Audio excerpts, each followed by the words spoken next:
E-I-E-I-E-I-O, up the Football League we go from 24th to 22nd with a 3-2 win at Preston End to kick the Royal season off after far too long a wait, let's admit it. But Paul Clement's first away win as Reading boss is the focus of episode 168 of the Tilehurst End podcast with your host Marc Mayo, and joining me back from Lancashire on a probably not too cold Saturday afternoon. You can definitely have colder Saturday afternoons than the one that this man's just witnessed. It's Simeon Pickup, aka BucksRoyal, the editor of the Tilehurst End. How's it going, mate? I'm very well, thank you. I'm delighted to finally have a weekend where Reading have actually won for a change. It feels like a feeling that I haven't had in quite a while. It's not something that I'm used to anymore. Yeah, and an away win as well is certainly a luxury, and we'll get into the details of whether Reading were excellent or Preston were bad or both or maybe even neither in the recap. And we'll also do the Newsbites later on, where we'll go through the injury news and the other teams of Reading FC and your questions in the mailbag, and we'll have a quick look ahead to the Norwich game on Wednesday a little bit later as well. And before we do that, I'll just say thank you to everyone who continues to donate to the Tilehurst End's Patreon campaign. It is our sort of virtual tip jar and keeps us sort of on the straight and narrow, realising that we do have people out there who are happy to donate their physical well-being to us, and that's always a very nice thing to motivate us and to inspire us, especially on these sort of cold winter's nights that are going to be heralding us soon. So without further ado, we'll get on then and talk about the Preston victory. The Tilehurst End podcast. Read the blog on thetilehurstend.com. Well, this was pretty timely, Sim. I was getting worried that if we weren't going to beat Preston, and then maybe if we weren't going to win the two home games that followed it, we were going to have to start talking about, is the manager going to get sacked? Is, X, Y and Z? What sort of things, drastic measures are we going to have to do? But it seems like for hopefully at least the next week or so, we've put any kind of drastic measures or any panic behind us. Yeah, I think it's bought Paul Clement a bit of time, to be honest. It was always the kind of game that you had to earmark as a win, considering how poor Preston have been this season. I know they were pretty impressive last season, getting that finished not too far away from the playoffs, but considering very poor start for them this season, it's the kind of game you got to go and try and win if you can. In truth, they weren't particularly good on the day. Sorry to be pretty harsh on Preston. Reading were about the same, to be honest. Neither side was particularly good. But at the end of the day, it's that kind of match where we've been in far too often before, where neither side has been particularly good, but you still need to take the initiative, get on the front foot, and actually get the win, rather than just expecting the opposition to be even worse than you. And I'm glad we got it in the end, considering we got pegged back to twice, having gone in the lead twice, to see us really rally mentally and get that late goal is just a sign of mental strength we haven't seen for quite a while. Yeah, and it can't be underestimated. I mean, I can't count the amount of times that we've spoken about a mentally weak Reading team in the last 12 months and how goals that we can see just kind of change the emphasis of the game so much. And it's a relatively late winner as well, this sort of 81st minute that Leandro Bacuna tapped in the cross that was provided by Sims from the flank. What do you think was the key then to this victory? I've got clinical finishing down as my sort of one defining factor that Reading had in this game that they haven't shown for very long, or certainly much this season. Do you think it was sort of the way that we finished our attacks that was the main thing, or do you think it was perhaps a combination of other things? I think primarily it's the confidence to try things. When you've been on such a bad run as we have, it's easy for players to just go hiding, to just try and coast through games and do their job as basically as possible without really trying to put anything else onto the top of that. But you look at the manner of the goals that we scored, some very creative bits of skill that were required for all of them. John Swift getting a little dink over the top for Sam Baldock's opening goal. A similar thing, Swift putting that back heel into Aluko for a really well-worked corner routine for the second goal. And then Bacuna just leathering it up the pitch for the third goal. I think Clement said after the game that he was kind of surprised that Bacuna was all the way up in the 6-yard box, considering he's supposed to be anchoring the midfield. But when you've got a player with that kind of confidence who thinks, you know what, if I make a run forward here, I could get on the end of something.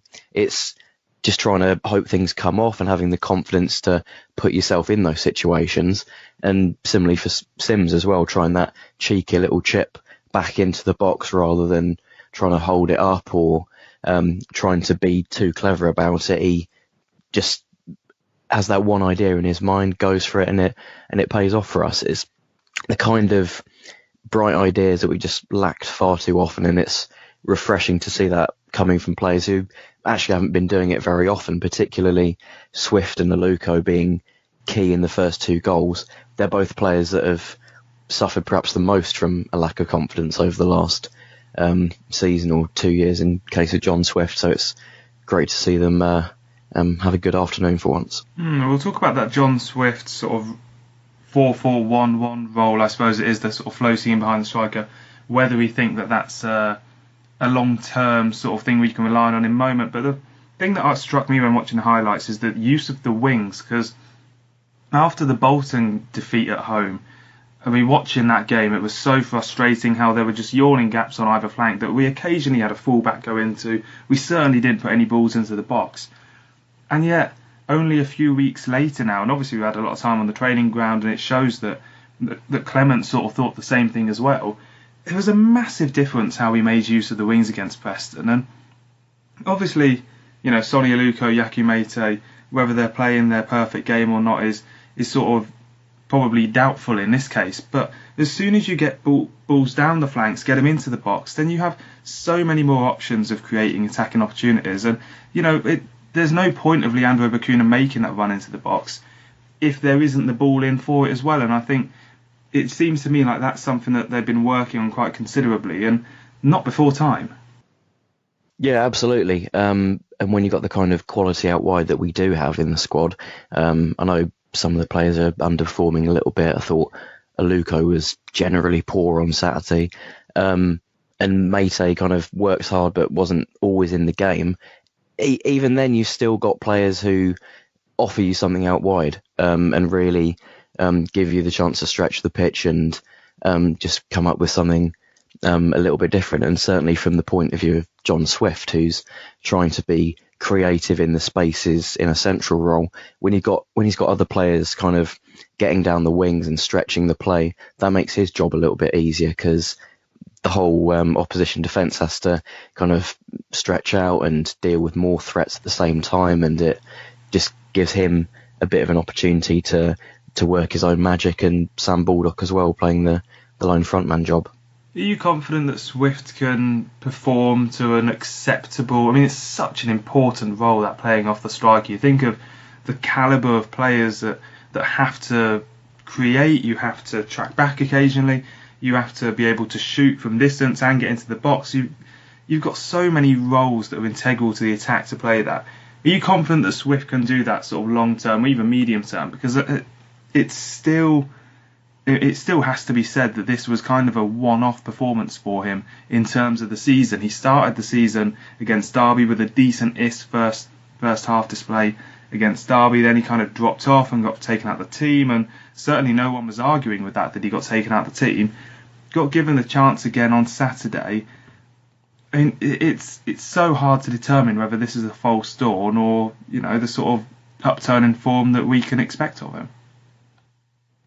I think he's the kind of player that really can only properly thrive and do well when you play him in the right role, in the right team, in the right setup. If you saw him against Bolton a couple of weeks ago, he showed a few promising flashes down the left wing, but generally struggled to get into the game, particularly in the second half. And a game last season as well, Ipswich at home, when he played kind of in a 2 with Kelly, he struggled a lot as well. But when you give him that freer role, kind of in between the midfield and the striker, he does seem to thrive a lot more. Particularly when, as I said earlier, if you've got wingers kind of doing their jobs properly and giving him that bit more space, when he does have that freedom in a central role, he knows how to use it.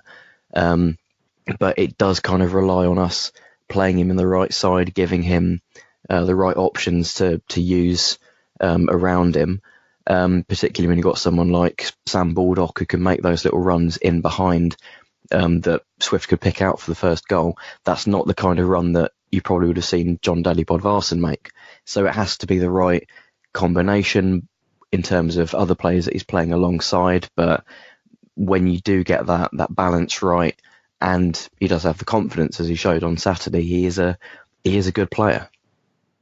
Well, it certainly is the case. And the final point I want to make on the attack is that it's nice to see the spreading of the goals finally kick into play, because before the Preston game, the only player to score an open play in the league was Jon Daly Bodvarsson, and now we've got 3 more names to add to that list. And let's address the Preston question then, because everything has to be sort of relative. You can only beat who you play, and I mean, if you look at the table, this is a relegation 6-pointer that Reading have come out and won.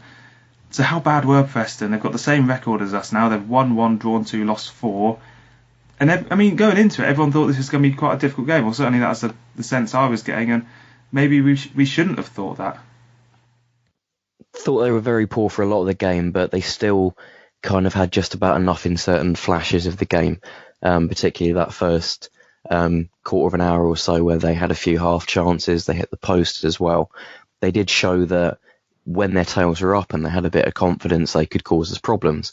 But I guess particularly after our third goal, when you had that kind of, even after the third goal, there was still kind of 10-15 minutes for them to get back into the game. You could see that Preston were very fragile mentally, and they just seemed to kind of drop a lot and not really believe they could get back into the match, despite already having brought it back level twice in the game.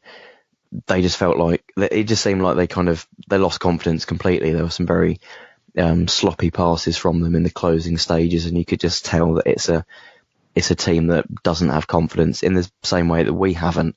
And the reaction of the home crowd as well. I think there were boos as soon as our third goal went in. It just kind of felt like they were expecting things to go badly for them. Yeah, no, the sloppy nature of the game, I think it is a truly sloppy championship game in terms of the whole 90 minutes. Reading, a couple of stats kind of define that Reading, perhaps, I mean, indebted to Sam Walker, the goalkeeper, who came in a way, he was voted the man of the match. But Reading lost more aerial battles than they won. They only had a 67% pass success rate, which isn't too bad depending on what your style is. Reading won 5 tackles to Preston's 9. They had 9 shots to Preston's 23. I mean, it doesn't feel like we're over the hill. Yeah, we're still creating problems for ourselves.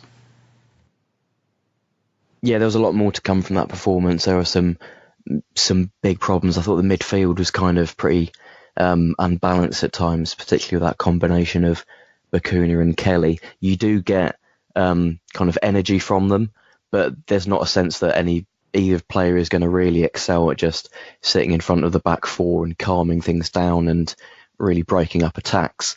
You always feel like Reading's midfield is just that little bit open when you have one of them in there. So I'm hoping that when Eza Talahi comes in, eventually a kind of dedicated holding midfielder, he can give us that bit more balance, that bit more kind of solidity and more of an assured presence in there. Otherwise, I think a generally flawed performance is the kind of thing you expect considering the season we've had so far. I don't think you can expect us to immediately start playing really well after a 6-game winless run, but at the end of the day, it's the confidence you need to get from a win like that, and you can then build on the nature of the performance afterwards. A quick question: do you think that was Reading's best performance of the season? Obviously, it's in the league. This is our first win, but do you think maybe we actually play better against Derby? We actually play better against Blackburn? I think tactically speaking, we played better against Derby in terms of the way we set up and the way we kind of caused them problems. And we did create some really good chances, particularly in that first half. And you felt like if we'd gone in at half-time against Derby, 1-0 up, 2-0 up, then we would have deserved it. But at the end of the day, you need to look at the mentality of the team and how they respond to what happens in a game. And that's just as important for a performance as saying how many clear-cut chances you create or how good a team you look, loosely speaking. So push between the two, I'd say that's probably our loosely speaking, our best performance, yeah. Yeah, certainly on those merits. I'll finish off this little section then with what Paul Clement said after the game. The coach said we had to work for it. It was a close game, very fine margins again, just like the first 6 games in the league campaign. Fortunately, we were able to get those little details right, and that saw us over the line. It wasn't the perfect performance. We conceded 2, and I can't say we dominated. What we did do was play in a very competitive game, and we came out just on top. And you could say in a large amount of ways that Reading have come out just not on top for the first 6 games, or for certainly 3 or 4 of them in the first few games of the season. So, yeah, it's moving in the right direction, and we'll consider now how the team can improve in terms of Newsbites, because I can count up there's about 6 or 7 injured players who might be coming back in the next few weeks that we can discuss now. Reading Newsbites on the Tilehurst End podcast. As I mentioned earlier, Sam Walker made his first league appearance for the club on Saturday. That was because Vito Manoni picked up a knock in the final days of training before the game, so the question really is open as to who starts on Wednesday night against Norwich. There's also some congratulations in order for Mo Barrow, who missed the game due to his wife giving birth. That was on Monday, that was confirmed, so he was presumably going to be back in action for Norwich. Tyler Blackett picked up a knock, so he was unavailable as well. Before the weekend, Paul Clement had said that David Myler had a minor issue, he thus missed out, and Gareth McCleary is slowly picking up more minutes behind closed doors. Dave Edwards, his I think it's medial ligament is the problem that he's got at the moment. He's actually been delayed, so there's no immediate sign of him. There's no immediate sign of Saeed Ezzatolahi, who's in training soon, but not anytime soon will he be playing because he hasn't really had a pre-season after the World Cup with Iran. And finally, Jordan Obita is the last one I was going to mention. He's been in Philadelphia recently, joining training in a few weeks after he went up to the States to continue his treatment and recovery. And seeing which of those names jumps out at you that are really vital to get back at the moment, because we're sort of feeling our way through the left back scenario with Gunter and Yadom, both right backs being played in. Gareth McCleary, I don't know exactly what he's going to offer that someone like Josh Sims isn't offering at the moment. So in terms of, obviously the Ezzatolahi thing's a bit of an enigma, but the rest of them, I wouldn't say we're missing our best players at the moment. No, they're players you can kind of do without, to be honest. It's pretty harsh on Vito Manone, but he's not really properly made you think that he is without any flaws, that he can't be replaced by another goalkeeper coming in and impressing like Sam Walker did. So it is good in hindsight that we did bring in that extra competition over the summer in Sam Walker, and it kind of makes it a little bit easier to get through when Vito Manone does get injured, because otherwise you're looking at players like Antti Jakola and Luke Southwood, who aren't quite as experienced. But left back is the real problem for us, because when you do miss Jordan Obita, you're looking at either a player who's recovering from big confidence problems in Tyler Blackett, or you're looking at a younger player like Omar Richards, or bringing over Chris Gunter or Andy Yeardom, who are naturally right-footed, naturally better at right back. And I do just feel we lack a lot of balance, to be honest, when we don't have Jordan Obita in the side, someone who can defend well at left back and then push up properly as a left back as well. And we've seen that with Andy Yeardom in the side, we do have that kind of extra dimension when you've got a fullback who can both defend and attack well in the same game. It gives your whole team a lot more balance and makes it all feel a lot more solid all round, to be honest. And it certainly helps other players in the side, the wingers, for example, when they've got a more assured presence behind them. So when we do get Jordan Obita back, that will be a big boost for us. Yeah, I certainly agree on that. And moving on to the 3 other teams that will hopefully get a chance to discuss the women's team in a bit more depth in the next few weeks as their season kicks into gear. They opened the Women's Super League 1 season with a 4-0 hammering of Yeovil, who aren't they're not a very good team, Yeovil, so it's a good win but not a standing win. That was down in Wickham. Then they lost 3-2 to Everton on the weekend in the Continental Cup, but they're still top of their group for that sort of little aside tournament with the 2 victories against Durham and Manchester United. The under-18s drew 1-1 against Spurs on Saturday. They're currently 6th of 12 in the Premier League table. And speaking of mid-table performers, 5th of 12 in Premier League 2 are the under-23s. Callum Harriott starting in the 1-1 draw with Manchester United. That was played at Old Trafford a few days ago, so that was nice to see. And Danny Loader, he's the Premier League 2 Player of the Month, and he also scored twice for England under-19s versus the Dutch under-19 team over the international break. And once again, that question, we had an article on it on the Tilehurst End of does Danny Loader deserve a shot at the first team? And Sim, what's your perfect scenario for Danny Loader at the moment? Do you just let him have another maybe 2-3 months? Obviously, it's early in the season. Loaning him out is a possibility in the next few months. Playing him is a possibility as well, but you're kicking back players like Bodvarsson and McNulty, who are much more experienced, much more better paid players that you paid a lot of money for, perhaps. What's your perfect use of Danny Loader in the next between now and sort of the end of January?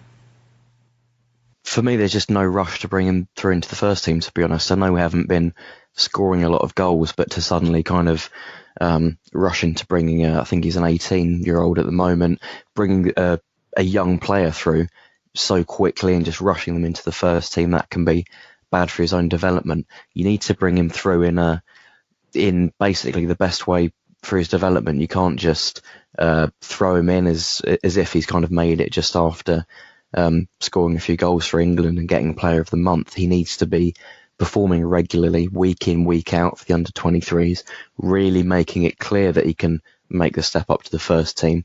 And to do that, he has to impress over a long period.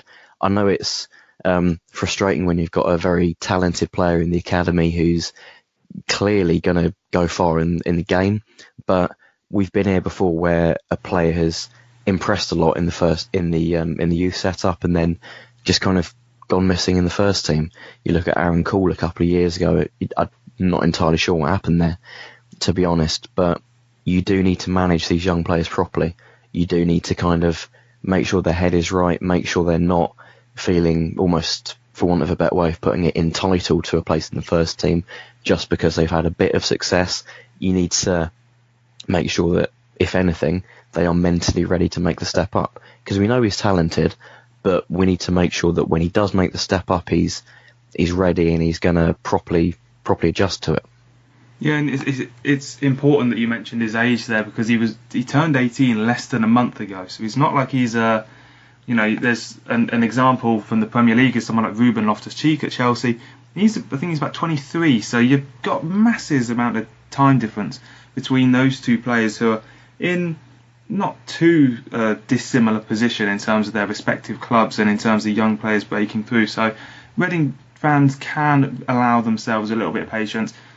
My answer to my own question in terms of what's perfect for Danny Loader, I think obviously keeping him in the under-23s team for the foreseeable future. Then January, if you can send him on loan to a team that's already doing well and already has that winning mentality and just wants to add maybe even a squad striker or someone to come off the bench, I think that's the sort of idea you want to look for. If you send him to a team that's spiralling down the league, unless he can, kind of Aaron Tishbola-esque, save a team like Aaron Tishbola led Hartlepool from their great escape in League Two. Unless he can do that, you're going to find that it can actually have a bit of a detrimental effect if he goes to a losing team and doesn't progress. So hopefully Reading have a plan in place. It certainly seems like he's knocking on the first team door.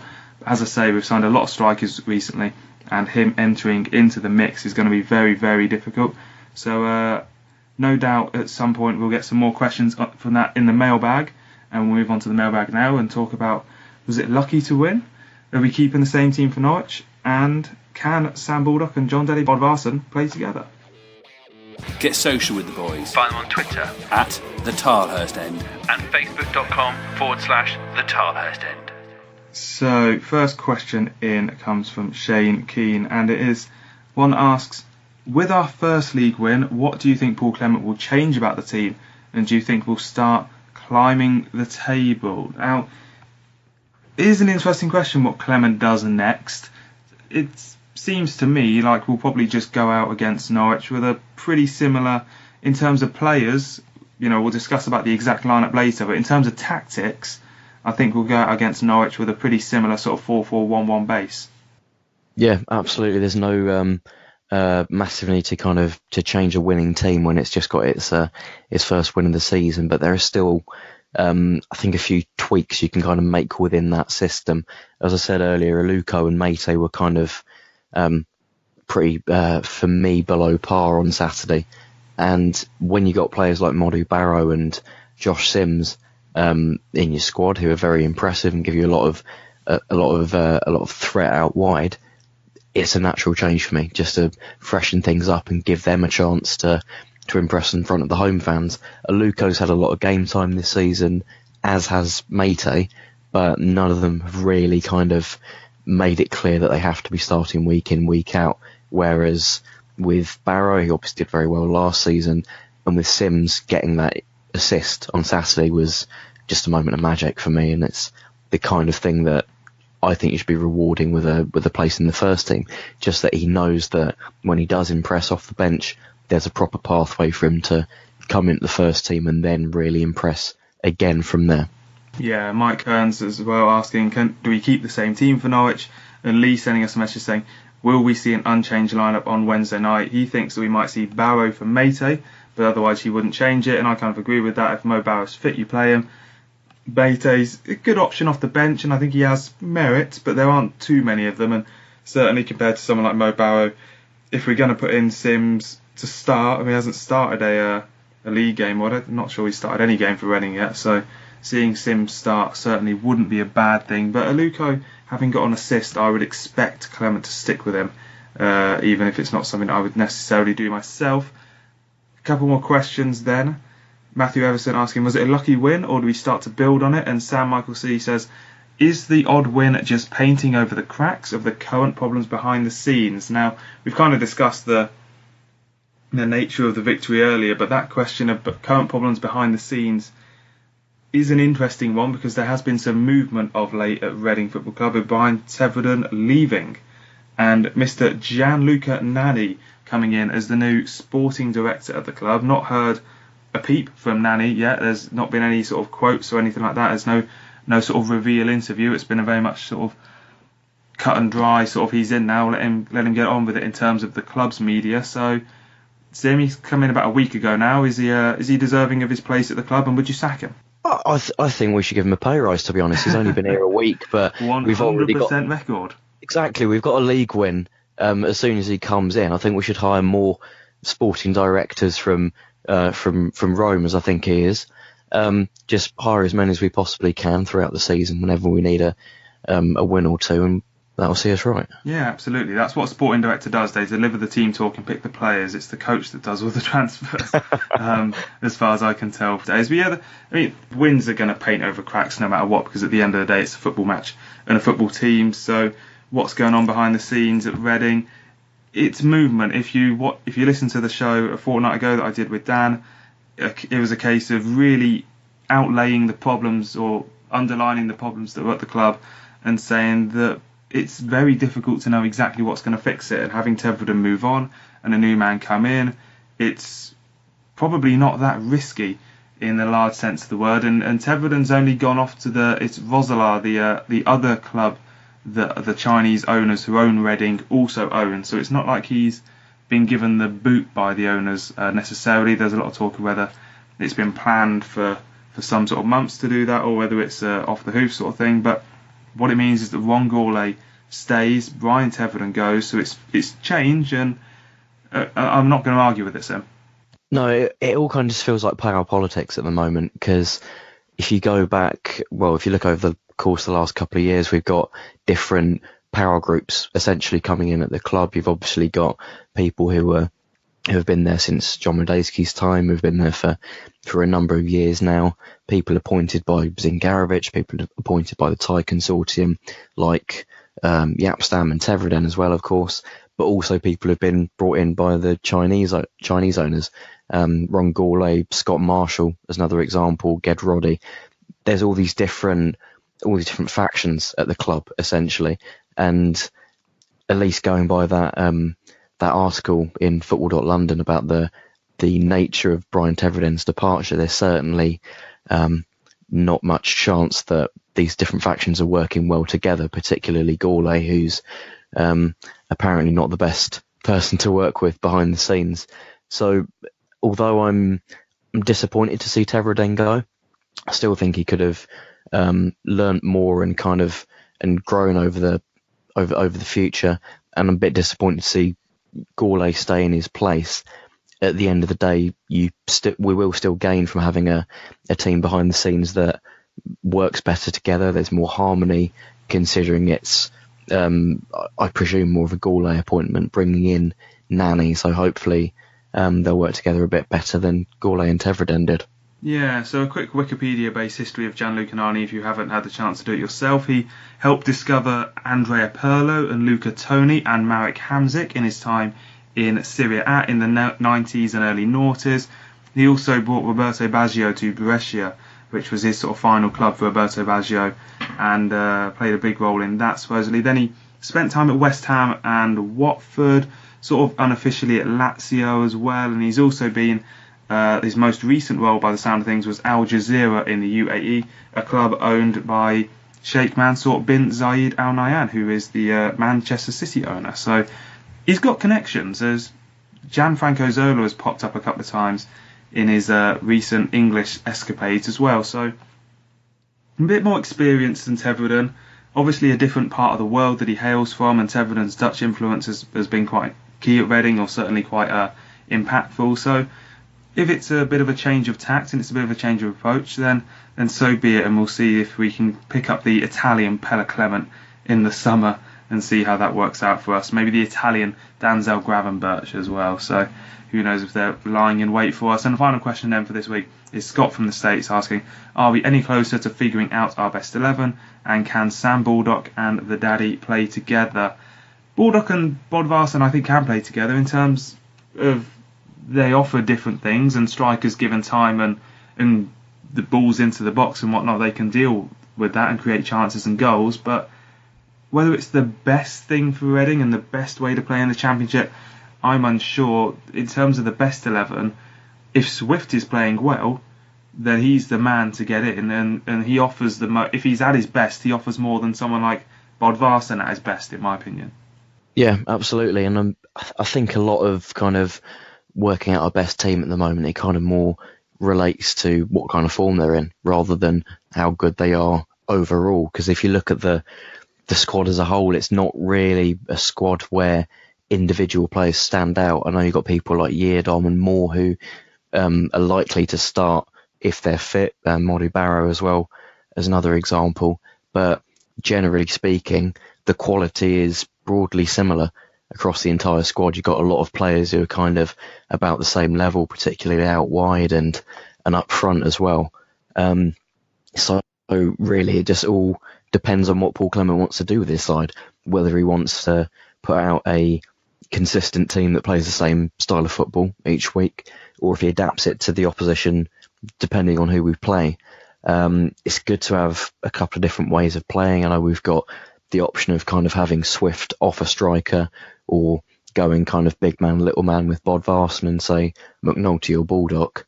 But at the end of the day, you need players to really step up and really make it clear to the manager that they should be starting whatever the case, whatever the opposition, and however he wants to play. They need to really make it obvious to him that they have to be in the side. A few players have done that. I think Ilori's improved a lot. Blackett has improved noticeably on last season. And Yeardom as well has had a good start to life at Reading after moving from Barnsley. Same thing with Sam Walker as well, getting a good league debut up at Preston. But you need more players to really step up and really make the grade. And I must say, in terms of the pure, short, too long didn't read answer for are we any closer to figuring out a best 11, the answer is no.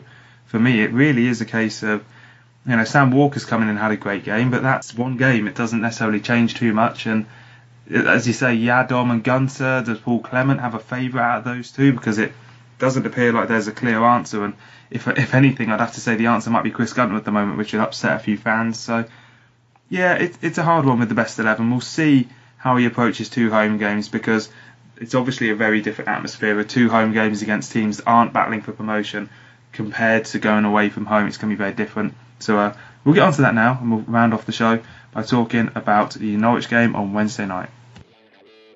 The Tilehurst End Podcast. Any other business? So a quick thanks to everyone who sends in their questions. As every week, we always put out a tweet after the game. Even if you missed that tweet, always send in something to the tilehurstend@gmail.com, or just a Facebook message, or just a tweet with hashtag TT Podcast. We'll always get it on the show, and we'll certainly be asking once again after the Norwich and Hull games. We'll focus on the Norwich one for now. Wednesday, 8 p.m. at the Madstad. If you have Sky Sports, it's on the red button. Obviously, if you're abroad and on iFollow and all those sort of things, it might be available to you, as well as the Football League kind of roll out these midweek games as not free to air, as it were, but free as part of your existing package. And I don't know where to place this Norwich game, Sim. It's a difficult one to call, because I don't want to get ahead of myself after one victory and start thinking that, because we've won one, we can start winning 2, 3, 4 on the bounce. It's all a test of confidence. Again, to be honest, Norwich are a side with a lot of quality in there. I know Pucky has started well at Carrow Road, a guy who was linked with us in the summer team, Pucky. Also got players like Jordan Rhodes and Moritz Leitner, some very good players for this division when they're playing well, but at the moment they're not doing that quite as well as they expected. I think they're down in 16th at time of recording, not had the quickest start, but if we can really kind of take advantage of that and take advantage of the fact that we've just won our first league game, take the front foot at the start of the game, take the initiative as well, then we're more than capable of giving a team like this a good game and playing well and beating them. The biggest opposition to ourselves is, I know it's a bit of a cliche, but it's ourselves. If we allow ourselves to kind of sink back into ourselves and not believe that we can win, then we won't win. Yeah, it makes a lot of sense. And one of the things you mentioned, confidence, I think staying focused as well is going to be huge to this game. Norwich have scored late goals against Preston, Ipswich and Borough in their last few weeks. So they're a team, they know how to score goals, and I think that's going to be reflected in my prediction in a bit, because you talked about TV Pukki, there's Onel Hernandez, who's also had a very decent start to the season. We've obviously got the sort of German contingent with Farke, their coach, as well. So, it's a hard one. I think from a Reading perspective, it is about starting quickly. I think if Reading get out there and get an early goal, or maybe even a second one, that's going to be such an important boost to dominating this game, because Reading, for a lot of the time, if they can get ahead, them sitting in and holding out for a little bit and then starting to play on the counter, they look so dangerous doing that, and they've looked dangerous doing that even through the Stam era and before that as well.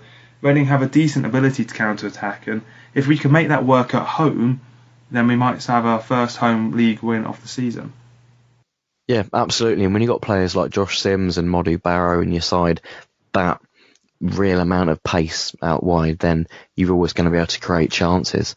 It's not always about playing through the opposition and doing it pretty and scoring the best goal. Sometimes you just need someone who can put the afterburners on and really just run at a defence.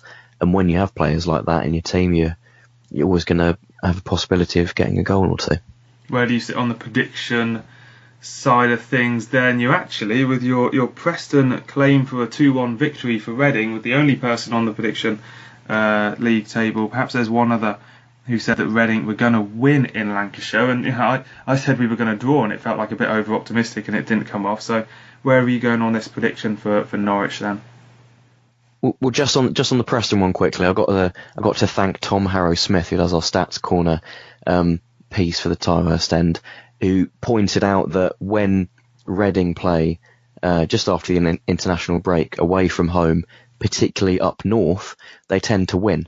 You look at the Leeds game last season as well, where we got an unexpected win. We got a good record of doing that right after the international break, and that's why I backed us to get the 3 points on Saturday. Going on to Wednesday, I can imagine us being that little bit more high on confidence than we have been in recent weeks at the Medeski, but at the end of the day, Norwich are a good side. They got some good players, as you say. They're capable of scoring a few goals. So I'm going to sit on the fence and go with a 2-2 draw. You've literally stolen my thunder there. That was pretty much exactly what I was thinking when I was coming to do this earlier. It really was a case of thinking, well, winning 2 in a row, I don't think we'll lose. But, 1-1 draw seems a little bit tame. And if you look at the last time that any team failed to score in a Reading versus Norwich game was 10th of November 2012, when Reading drew 0-0 at home to Norwich in the Premier League. Since then, there's been a few 2-1s, a 3-2 last season that did for Jaap Stam. Reading beat Norwich 3-1 the last time they beat them in 2016. That was December. There's been a 7-1, but I honestly can't remember anything about that, so we'll move on. 3-3s, there's been a 4-0 in 2006. So if there's anything that history can set as a precedent for this game, it's that there's goals. And at the very least, the entertainment value that we didn't have last season, hopefully this is the sort of game, and obviously Preston as well, we won't be able to complain about the entertainment value. Yeah, absolutely. And I remember that 0-0 actually, that one that you just mentioned, and that was one where I think Norwich hit us on the counter quite well in that game, so that could quite easily have finished 1-0, 2-0, 3-0 in that match. So you certainly get a lot of value when you go for Norwich games. Perhaps not the best from a Reading point of view with the last couple of games we've had against them, but you never know. Maybe our luck's going to change. Hadn't won at Preston in quite a while, and we saw how that turned out on Saturday. So maybe it's time for us to get one over Norwich. Yes, absolutely. It seems like the type of game that is it's just a classic championship game. It's very hard to predict. It's either team is capable of winning it, and hopefully now Reading have only lost 1 of their last 4 now. Hopefully that is the impetus that Reading need to crack on and get another 3 points. And who knows, with another 3 points, we could be up to the dizzying heights of 15th or 16th. So, fingers crossed for that. And we'll be back next week to talk about the Norwich and, of course, the whole game. Ollie, I anticipate, will be back on Thursday to preview the whole game in full. So more on that a bit later. So that all leaves me to just thank you, Sim, for popping on tonight and talking about the trip up north. Thank you for having me. And we will be back in a week's time. Now we've got the first win, let's just go and make it 2 and 3. It seems so easy. Even Leandro Bacuna can score. It's not that difficult, trust me. Come on, yours.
You smile, funny how the crumbs always leave a trail, even when it seems it's on your tail. Funny how you always leave a trail. You smile,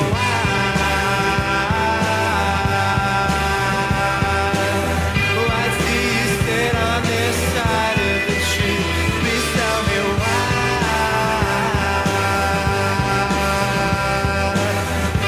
don't you break this old biscuit for me?